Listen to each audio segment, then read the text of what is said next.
transistor, etc., which could be a bomb. Immediately inform on-duty staff. আসসালামু আলাইকুম বন্ধু, এখন আমি আছি ঠিক হাওড়া স্টেশনে।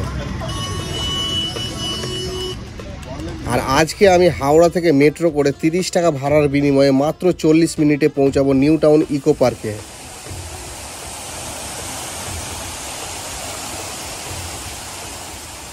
হাওড়া থেকে নিউ টাউন ইকো পার্ক কীভাবে পৌঁছালাম, সকালের প্রথম মেট্রো কখন চালু হয়, কোন লাইনের মেট্রো চলে তাড়াতাড়ি ইকো পার্ক পৌঁছাবে, ইকো পার্ক যাওয়ার জন্য কোন স্টেশনে নামবে, এই সমস্ত তথ্য নিয়েই আজকের এই ভিডিও। সময় এখন সকাল 5:55 আর আমি দাঁড়িয়ে আছি হাওড়া স্টেশনের এসি ওয়েটিং হলের ঠিক ব্যালকনিতে। আর এখান থেকে হাওড়া ব্রিজ দেখো, আর বাইরের ভিউ কিছুটা এরকম। আর এখান থেকে কিন্তু এখন আমি যাব হাওড়া মেট্রো স্টেশন। এটাই হচ্ছে হাওড়া স্টেশনের নিউ ওল্ড কমপ্লেক্স আর কি। এখানে আছে 1 থেকে 17 পর্যন্ত প্ল্যাটফর্ম, আর এটা হচ্ছে ওল্ড কমপ্লেক্স। এখানে আছে 17 থেকে 23 নম্বর প্ল্যাটফর্ম। আর ঠিক মাঝামাঝি এই যে গ্যাপটা দেখতে পাচ্ছ না, এই গ্যাপের ভিতর দিয়ে গেলে কিন্তু আমরা হাওড়া মেট্রোতে নামার জন্য একটা সাবওয়ে পেয়ে যাবো। ওল্ড আর নিউ কমপ্লেক্সের মাঝে মোট 4টি সাবওয়ে আছে হাওড়া মেট্রো স্টেশনের নিচে নামার জন্য। সময় এখন সকাল 6:15 আর আমি চলে এসেছি মেট্রোর সাবওয়ের কাছে, কিন্তু এখন সাবওয়ে বন্ধ আছে আর কি। আর এই জায়গাটা হচ্ছে দেখো, এদিকে 1 থেকে 15 নম্বর প্ল্যাটফর্ম আছে, আর এদিকে হচ্ছে নিউ কমপ্লেক্সটা। তার ঠিক মাঝামাঝিতে কিন্তু এই সাবওয়ে আছে। এখন কখন খোলে সেটা হচ্ছে দেখার ব্যাপার। 5 minutes later. সময় এখন সকাল 6:20 আর মেট্রোর সাবওয়ে কিন্তু খুলে দিয়েছে। আর আমাদের ফার্স্ট ট্রেন আছে সকাল 6:32-এ। হাওড়া থেকে ইকো পার্ক যাওয়ার জন্য গ্রিন লাইন মেট্রো ধরতে হবে। সোমবার থেকে শনিবার সকাল 6:30 হাওড়া থেকে প্রথম ট্রেন ছাড়ে ইকো পার্কের দিকে, আর রবিবার সেটাই ছাড়ে সকাল 9টায়। মেট্রো স্টেশনের নিচে নামার জন্য বিশাল সিঁড়ি ছাড়াও পেয়ে যাবে চলমান সিঁড়ি।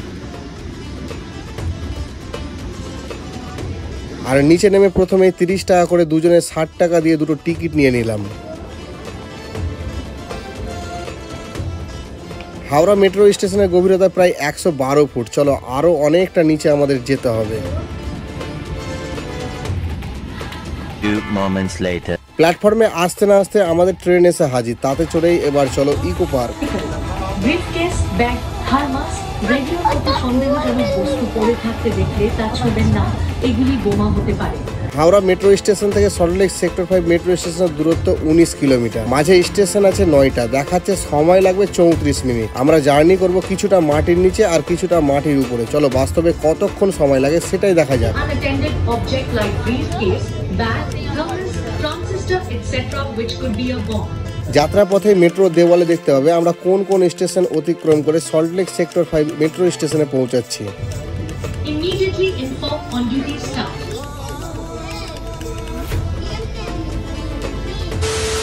এখন সময় সকাল 7:10, মাত্র 40 মিনিটের জার্নিতে এখন চলে এসেছি আমি সল্টলেক সেক্টর 5-এর কাছে।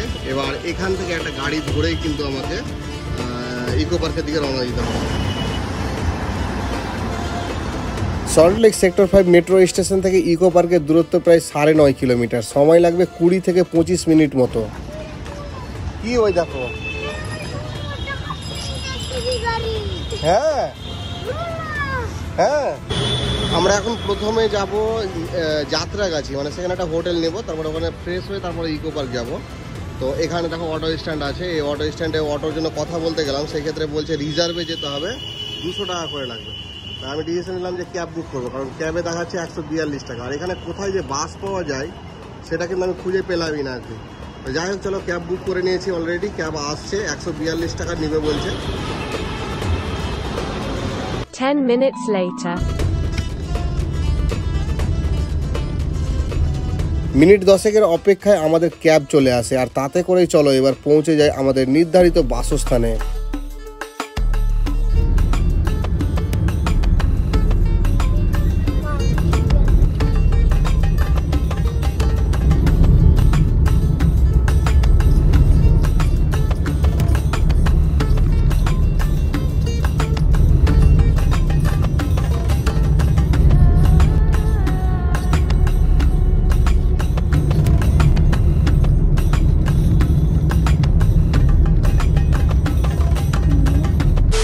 সেক্টর 5 মেট্রো স্টেশন থেকে মাত্র 10 মিনিট সময় লাগলো। এবার চলে এসেছি আমাদের হোটেলের কাছে, আর এই হচ্ছে আমাদের হোটেল। চলো ভেতরে যাই, আর ভেতরে তোমাদের দেখাই।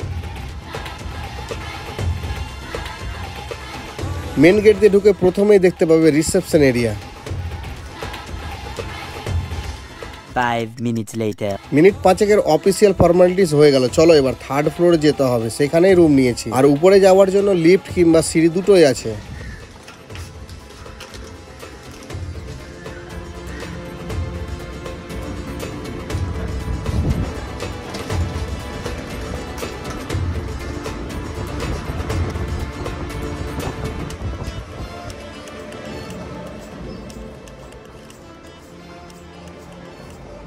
নিচের অফিসের কাজকর্ম সেরে এবার চলে এসেছি, আর এই হচ্ছে আমাদের রুম নাম্বার 302। আর এই হচ্ছে রুমে ঢুকে রুমের কিছুটা ভিউ। এই দেখো, এখানে এসি যদিও আছে, আমরা চালাবো না, এসির ভাড়া দিইনি আর কি। আর এই হচ্ছে টিভি, এখানে আছে একটা ওয়ার্ডরোব আছে। আর এইটা বাথরুমটা একবার দেখিয়ে দিই। এই দেখো, গিজারও আছে, যদিও আমার প্রয়োজন লাগবে না। আর এই হচ্ছে বেড। আমরা উপরে আসার সময় কিন্তু লুচি নিয়ে উঠে গিয়েছিলাম। এই দেখো লুচি আর তরকারি খেতে শুরু করে দিয়েছে সায়ন বাবু। কেমন লাগছে তোমাকে লুচি খেতে? ভালো লাগছে? আমাকে একটু খাইয়ে দাও। দাও দাও দাও দাও।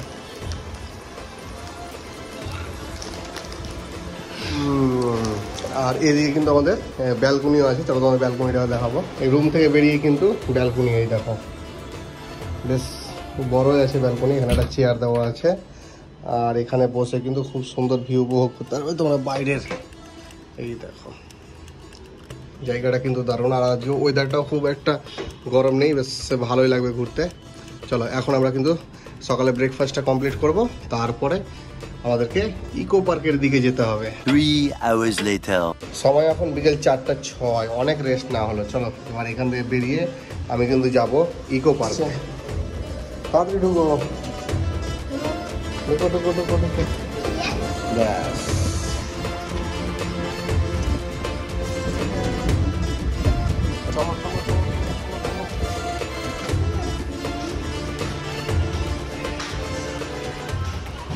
হোটেল থেকে বেরিয়ে এবার চলে এসেছি রাস্তায়, আর এখান থেকে একটা টোটো ধরতে হবে আমাদেরকে ইকো পার্কে যাওয়ার জন্য। 2 moments later. কিছুক্ষণ দাঁড়াতে একটা টোটো পেয়ে যায়, আর তাতে চড়ে রওনা দিই ইকো পার্কের দিকে।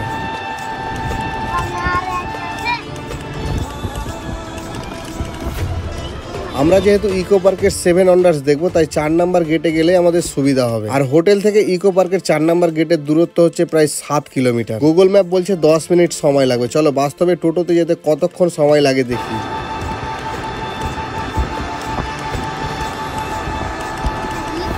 20 minutes later.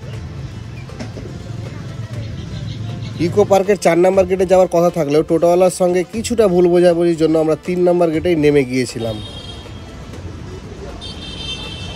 আমার হোটেল থেকে এখানে আসতে সময় লাগলো ওই 10 থেকে 15 মিনিট মতো। ভাড়া লাগলো 70 টাকা, 3 জন ছিলাম। যাই হোক, এই ভিডিওতে তোমাদের যা দেখানোর ছিল দেখিয়ে দিলাম। এবার কিন্তু আমি যাব ইকো পার্কের ভেতরে। তো আমি ইকো পার্কের ভেতরে গিয়ে কি কি দেখলাম, এখানকার টিকিট প্রাইস কত, টাইমিং কি আছে, সমস্ত কিছু বলবো কিন্তু পরবর্তী ভিডিওতে। আজকের এই ভিডিওটা এতটাই। সুস্থ থাকো, ভালো থাকো, দেখা হচ্ছে ইকো পার্কের ভিডিওতে। ভুলে যেতে মন চাই ব্যথা পেতে।